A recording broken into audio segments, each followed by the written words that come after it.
आज हम लोग जेनेटिक रिकम्बिनेशन देखेंगे। इसी को हम लोग डीएनए रिकम्बिनेशन भी बोलते हैं।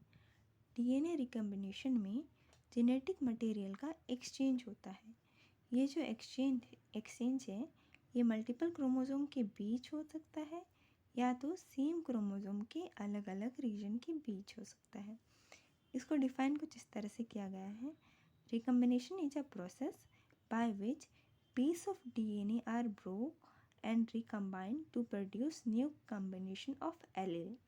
जैसे कि हम लोग को पता है डीएनए में बहुत अलग अलग तरह के एलील्स पाए जाते हैं, तो रिकम्बिनेशन में यही डीएनए ब्रेक करता है और दूसरे डीएनए के साथ जाके रिकम्बाइन करता है, जिससे हम लोग को न्यू कॉम्बिनेशन ऑफ एलील मिलता है। एलील्स का नया कॉम्बिनेशन मिलता है। डीएनए कुछ एलील्स को कंटेन करते हैं जो कि ब्रेक कर जाते हैं कुछ पोर्शन, और वो जाके दूसरे डीएनए में कंबाइन कर जाते हैं। यानी दूसरे जो पहले डीएनए के जो एलील्स हैं वो दूसरे डीएनए में जाके कंबाइन कर जाते हैं, तो वो न्यू कॉम्बिनेशन ऑफ एलील बनाते हैं। अब ये रिकम्बिनेशन कहाँ होता है? मियोसिस के दौरान हम लोग को रिकम्बिनेशन देखने को मिलता है। मियोसिस क्या है? सेल डिवीजन का एक फॉर्म है। हम लोग को पता है कि सेल दो तरह से डिवाइड करते हैं, या तो माइटोसिस के द्वारा या तो मियोसिस के द्वारा। जो सेल मियोसिस के द्वारा डिवाइड करते हैं वो क्या बनाते हैं? गैमेट्स। गैमेट्स में या तो एग बनाएंगे या तो स्पर्म सेल बनाते हैं। फीमेल होगी तो उसमें एग बनाएंगे और मेल हो गए तो उसमें स्पर्म सेल बनाएंगे। ठीक है। मियोसिस के पहले फेज में हम लोग को देखने को मिलता है होमोलोगस पेयर, यानी मैटरनल क्रोमोसोम या पैटर्नल क्रोमोसोम। मैटरनल क्रोमोसोम जो कि मदर से क्रोमोसोम आया है, और पैटर्नल क्रोमोसोम जो कि फादर से क्रोमोसोम आया है, वो आपस में अलाइन हो जाते हैं। इस अलाइनमेंट के दौरान क्या होता है, जो क्रोमोसोम का आर्म है वो एक दूसरे के ऊपर ओवरलैप कर जाता है और वो टेम्पोरेरली फ्यूज़ कर जाते हैं और क्रॉसओवर बनाते हैं। ठीक है। ये कुछ ओवरलैपिंग इस तरह से होती है।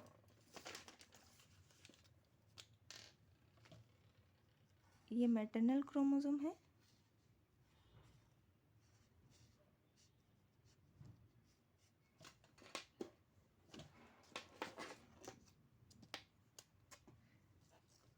और ये पैटर्नल क्रोमोसोम है।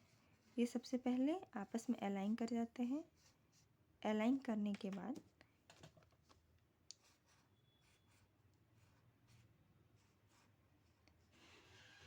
ये जो क्रोमोसोम का आर्म है, ये आर्म कहलाता है। ये जो क्रोमोसोम का आर्म है एक दूसरे में ओवरलैप कर जाता है।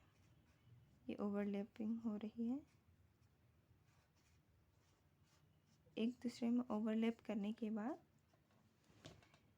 इस डीएनए का कुछ पोर्शन इसमें चल जाता है, इस डीएनए का कुछ पोर्शन मैटरनल क्रोमोसोम में चल जाता है, और इस तरह से ये आपस में डीएनए मटेरियल एक्सचेंज कर लेते हैं। आपस में डीएनए मटेरियल एक्सचेंज कर लेते हैं, और एक्सचेंज करने के बाद हम लोग को न्यू कॉम्बिनेशन ऑफ एलील देखने को मिलता है।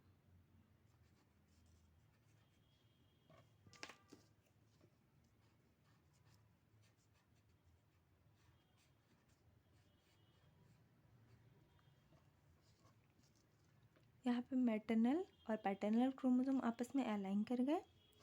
यहाँ क्रॉसिंग ओवर एक दूसरे के ऊपर ओवरलैप करके क्रॉस ओवर कर गए, और यहाँ पे जेनेटिक मटेरियल आपस में एक्सचेंज कर गए। इस तरह से हम लोग को न्यू कॉम्बिनेशन ऑफ एलील देखने को मिलता है। ये जो न्यू कॉम्बिनेशन है यही ऑफस्प्रिंग में ट्रांसफ़र हो जाता है। यही ऑफस्प्रिंग में ट्रांसफ़र हो जाता है। अब जो जेनेटिक रिकम्बिनेशन है उसके कुछ टाइप्स हैं। ठीक है। Genetic recombination